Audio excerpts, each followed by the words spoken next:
warahmatullahi wabarakatuh. Saya Diah Ani Rahmawati, perwakilan dari kelompok 2 akan menjelaskan materi mengenai problem solving dan sistem berpikir manusia. Problem solving. Problem solving secara umum dimaksudkan sebagai problem.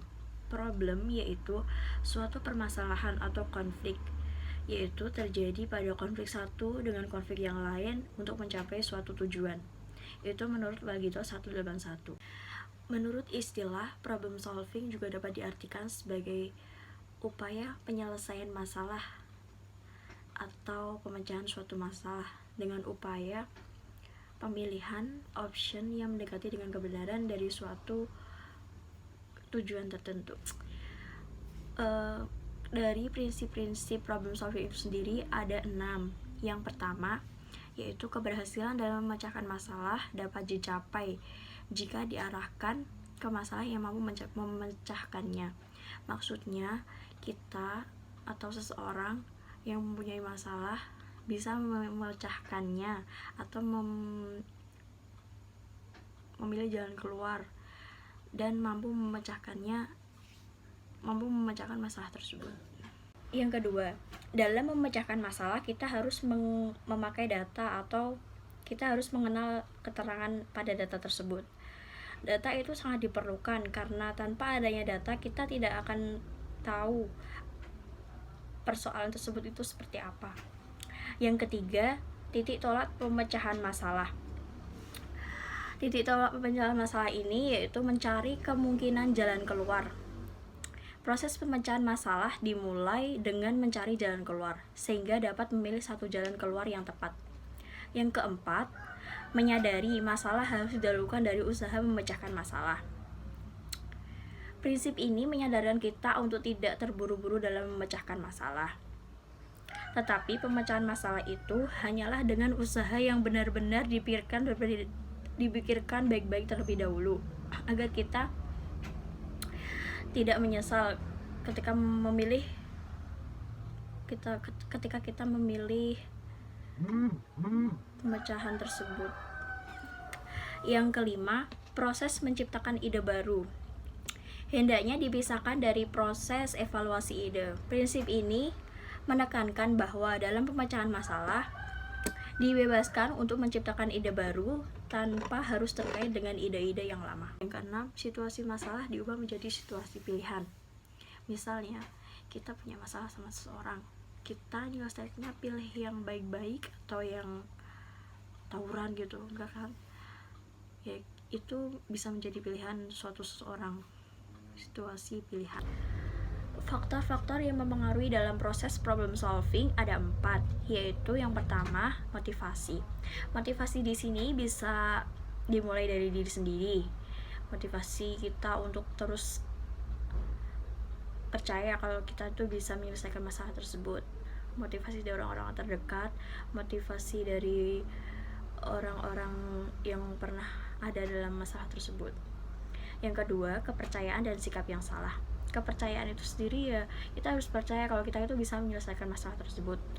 Yang ketiga yaitu kebiasaan kita dalam menyelesaikan masalah itu kayak gimana, dengan kepala dingin atau kayak gimana.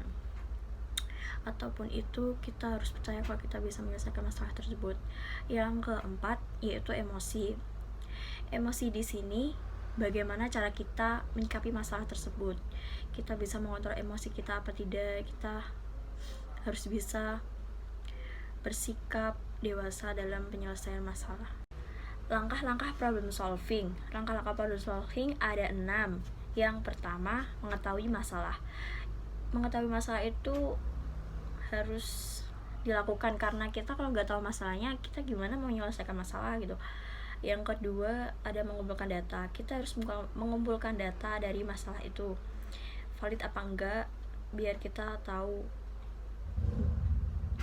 Yang nomor 3, memformulasikan atau memecahkan masalah yang ada. Yang keempat, mengevaluasi hipotesis. Hipotesis maksudnya kita memberikan jawaban sementara dari permasalahan tersebut.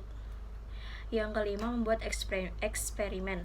Dari setelah kita menemukan jawaban sementara, kita membuat eksperimen atau percobaan. Bagaimana sih sesuatu yang diambil itu benar apa tidak? Kita membuat eksperimen atau percobaan. Yang keenam, kita menyimpulkan dari permasalahan tersebut. Nah, selanjutnya yaitu sistem berpikir manusia. Berpikir yaitu memperoleh proses manipulasi informasi secara mental, seperti membentuk konsep-konsep abstrak, menyelesaikan berbagai masalah, mengambil keputusan, dan melakukan refleksi kritis atau menghasilkan gagasan kreatif.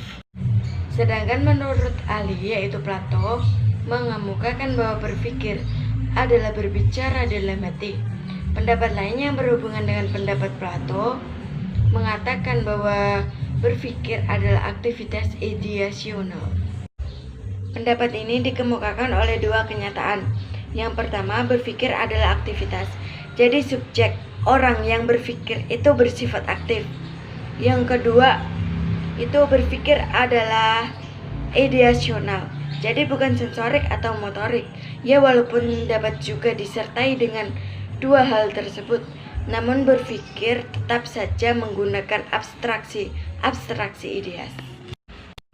Ada dua jenis berpikir. Yang pertama, berpikir asosiatif.